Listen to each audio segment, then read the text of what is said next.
dinding, bunyi palu.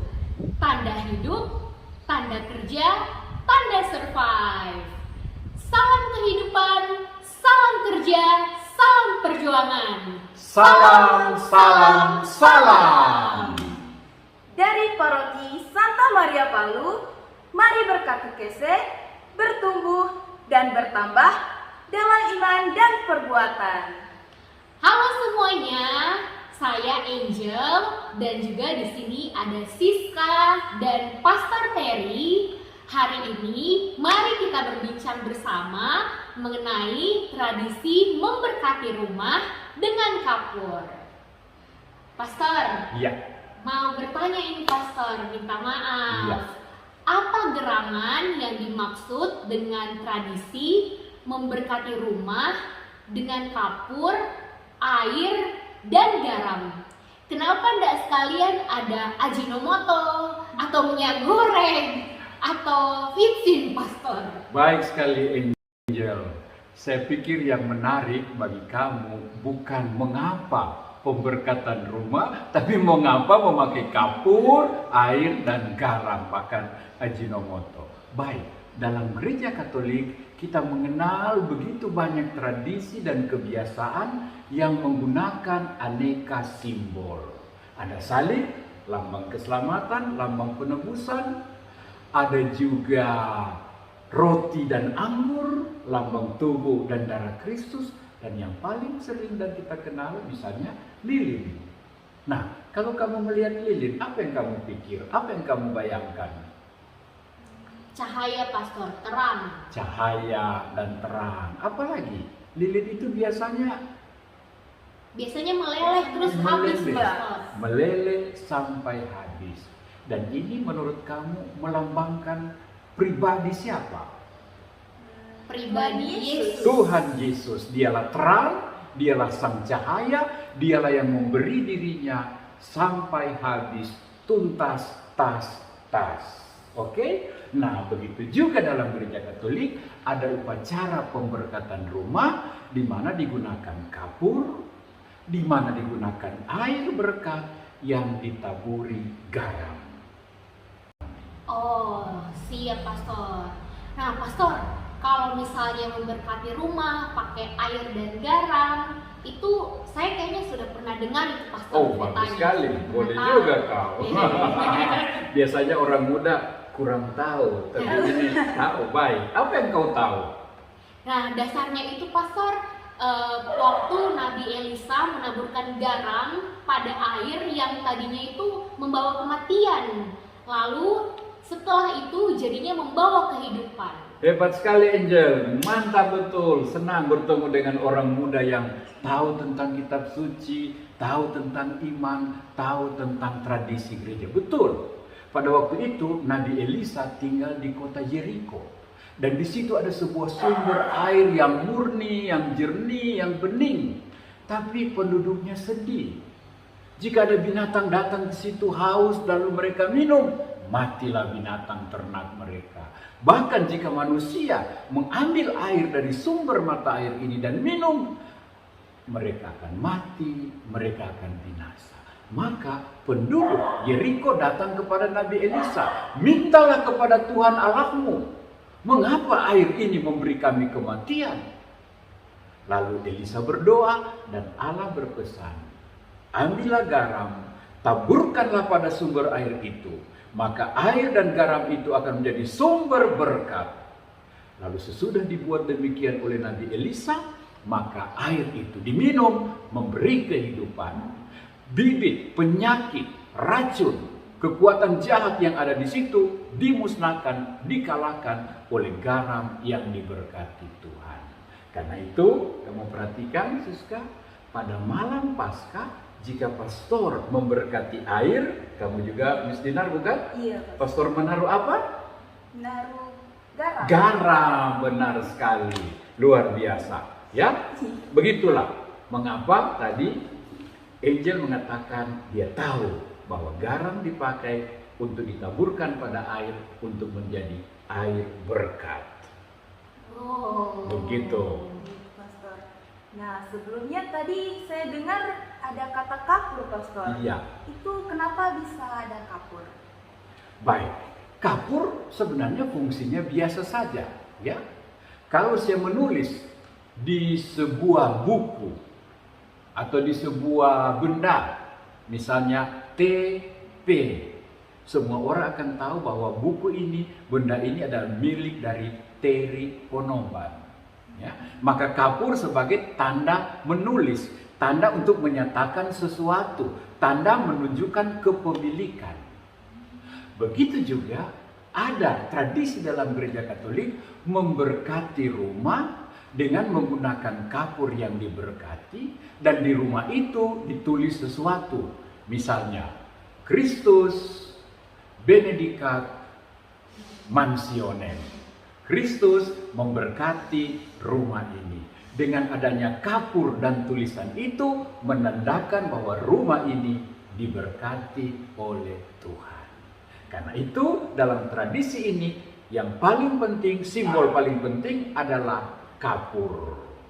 Dan kebiasaan ini ada hubungan dengan pesta Tiga Raja atau pesta Epifania, pesta penampakan Tuhan, yang biasanya dilakukan pada tanggal 6 Januari atau pada hari Minggu pertama sesudah tahun baru. Kebiasaan ini adalah kebiasaan menuliskan di palang pintu rumah tahun, misalnya tahun 2023, kemudian ada tulisan C, M, dan B.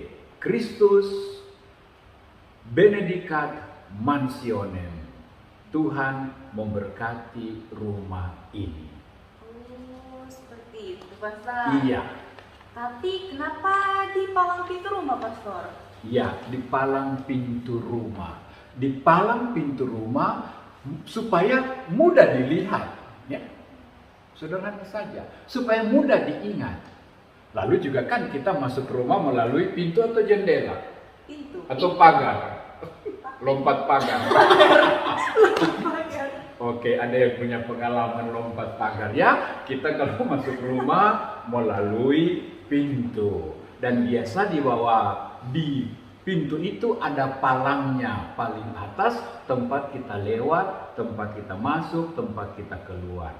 Dan pastilah kalau kita masuk rumah, kita melihat palang itu dan melihat tulisan itu di sana.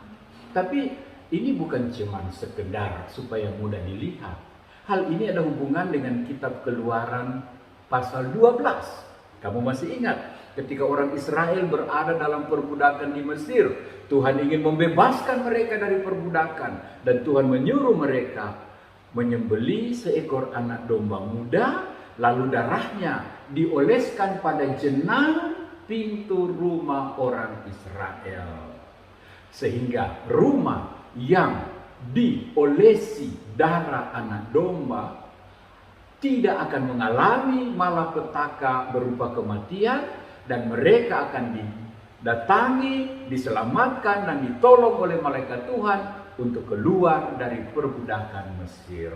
Jadi menulis pada jenang pintu rumah ada hubungannya juga dengan pembebasan, pertolongan Allah terhadap umat Israel yang oleskan darah anak domba pada jenang pintu rumah mereka.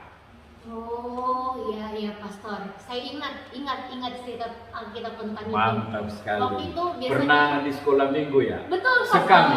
Bagus sekali. Baik. Dulu biasanya di kitab suci ada kitab suci yang bergambar itu, Iya. ada divisualisasikan bagaimana orang-orang itu menulis dengan darah di atas pintu. Iya, betul sekali. Nah, Pastor, tapi tadi sebelum ini Pastor sempat bilang juga ada hubungannya dengan Tiga Raja. Iya.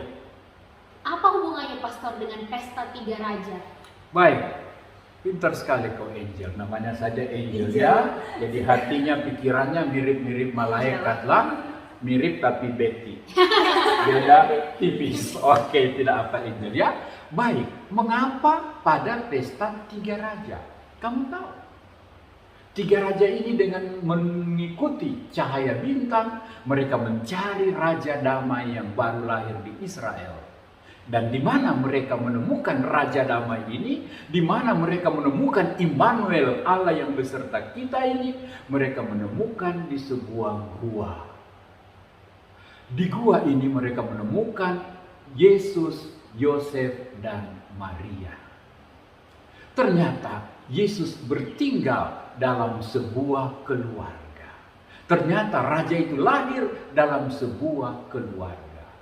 Maka seperti ketiga raja ini menemukan Yesus, Mesias, Al-Masih dalam sebuah keluarga, dalam sebuah rumah, kiranya rumah-rumah orang Katolik yang diberkati, ditulisi dengan kapur berkat ini, diberkati dengan air garam tadi, di rumah ini Yesus ditemukan. Di rumah mereka ini, di keluarga mereka ini, Immanuel hadir. Dan siapa saja yang datang ke rumah itu menemukan Tuhan di sana. Dengan kata lain, kiranya Tuhan Yesus hadir dan lahir di setiap rumah yang diberkati dengan kapur, air, dan garam ini. Amin. Dan itu biasanya dibuat pada pesta tiga raja untuk mengenang tiga raja yang berkunjung ke keluarga kudus Nazaret. Dan jangan lupa, kunjungan tiga raja ini membawa persembahan. Apa? Masih ingat? Emas, mur, dan kemenyan atau dupa.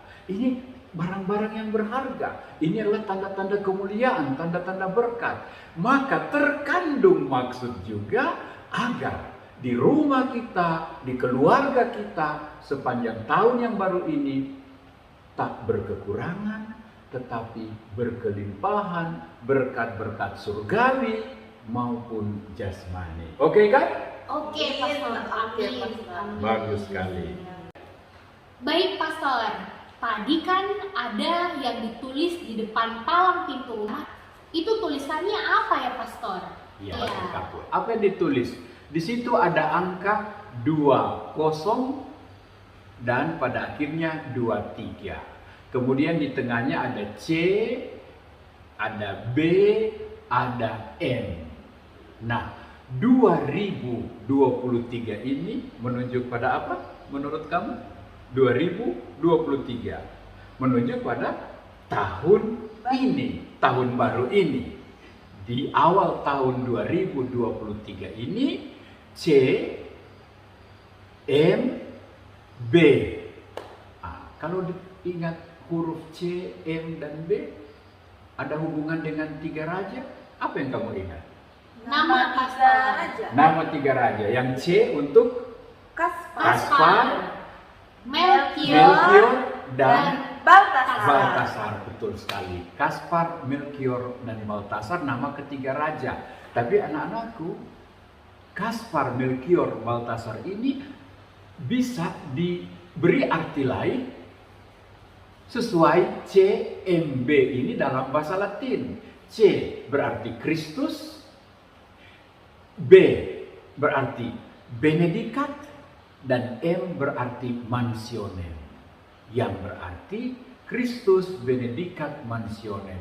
Semoga Kristus memberkati rumah ini sepanjang tahun 2023. Di samping angka 20 ditaruh sebuah salib, C sebuah salib, B sebuah salib, M sebuah salib, kemudian 23. Jadi itulah yang ditulis di atas jenang pintu rumah. Seperti itu, Pastor. Ya. Berarti lewat pemberkatan ini, semoga Tuhan Yesus bisa ditemukan di dalam rumah kita, atau semoga Tuhan Yesus juga sungguh-sungguh hadir dan hidup dalam keluarga kita hari demi hari. Sepanjang 2023.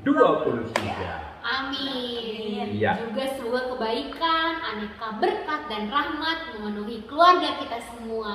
Ya, seperti dilambangkan oleh tiga raja yang berkunjung ke rumah di mana Yesus hadir, membawa emas, dupa, dan mur. Karena Tuhan tinggal beserta kita, kiranya Tuhan juga melindungi semua anggota keluarga kita di sepanjang tahun yang baru ini dari segala bahaya, penyakit, dan bencana. Benar sekali. Dan kamu masih ingat tadi, air yang ditaburi garam akan menjadi sumber berkat Allah yang melindungi semua orang yang ada di dalam rumah itu. Jika ada kuasa jahat, jika ada kuasa kegelapan, jika ada racun dan bisa yang mau masuk dalam rumah yang sudah diberkati ini, kiranya kuasa dan berkat Tuhan akan mematahkan dan mengalahkan kuasa-kuasa jahat itu di jenang pintu rumah ini. Sebab orang yang tinggal dalam rumah ini adalah anak-anak Tuhan. Orang-orang yang percaya kepada Tuhan, orang-orang yang berlindung pada kuasa Tuhan, orang-orang yang menerima Tuhan hadir dan hidup di keluarga, di rumah mereka. Ya Pastor, saya pasti merasa damai sekali jika setiap keluar masuk rumah melihat tanda atau tulisan ini Pastor. Iya. Betapa kita diberkati, dijaga, dan dilindungi Tuhan saat keluar rumah, sepanjang perjalanan, atau bahkan pas kembali lagi ke rumah. Baik sekali. Ya Pastor, menurut Pastor itu kira-kira siapa yang boleh memberkati rumah-rumah Pastor? Biasanya pastor paroki lah yang memberkati kapur, air dan garam, dan juga yang memberkati rumah-rumah satu demi satu. Tapi kamu tahu, misalnya di Palu ini kita memiliki 15 atau 16 wilayah rohani. Ada 5 atau 6 stasi, ya. Ada yang harus 5 jam ditempuh seperti yang di Sangali, halo Sangali, ya, yang di Kulawi, ya, dekat danau di seberang sana, hampir di dunia seberang, jauh, ya. Tentu saja pada hari itu pastor tidak mampu mengunjungi dan memberkati door to door. Maka gereja memberi kebijaksanaan agar kepala-kepala keluarga bisa membuat upacara doa pemberkatan ini.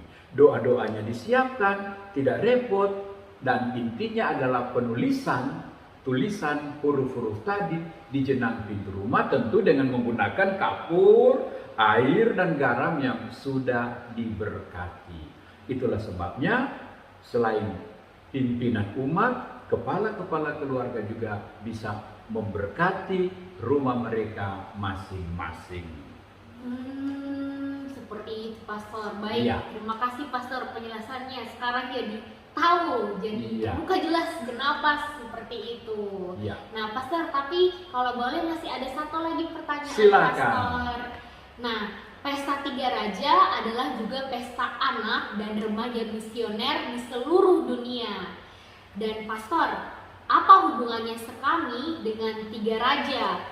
Dan di beberapa paroki lain, anak-anak sekami yang bertugas memberkati rumah-rumah keluarga. Benar sekali, benar sekali. Apa hubungan tradisi memberkati rumah keluarga dengan anak-anak sekami? Oke, kita tahu pertama, selain pesta Tiga Raja, pada pesta penampakan Tuhan, gereja juga merayakan hari Tiga Raja ini, penampakan Tuhan ini, sebagai hari pesta Serikat Kepausan Anak dan Remaja Misioner seluruh dunia. Serikat Kepausan Anak Misioner adalah anak-anaknya Paus yang bersama dengan Paus menjadi misionaris cilik di mana saja mereka berada. Nah, pada pesta Tiga Raja ini kiranya anak-anak sekami mengikuti jejak Tiga Raja. Terus-menerus sejak usia muda mencari dan menemukan serta menyembah dan menerima Yesus dalam hidup mereka. Tapi jangan lupa, Tiga Raja ini sesudah bertemu dengan Yesus, mereka membawa Yesus juga ke seluruh dunia. Semoga anak-anak misioner kita bukan cuma mencari Yesus untuk diri sendiri, tapi mereka juga mewartakan, memperkenalkan Yesus lewat hidup mereka, terutama dengan semboyan mereka, Children Helping Children. Dengan semboyan 2D, 2K. Apa itu? D? Doa, derma, kurban, kesaksian. Benar sekali.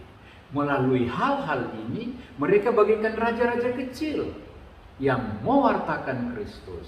Dan dengan mengunjungi rumah demi rumah, mereka bagaikan anak-anak kecil, mencari Tuhan di sana, bahkan membawa Tuhan di sana lewat berkat melalui tradisi penulisan pemberkatan rumah menggunakan kapur, air, dan garam.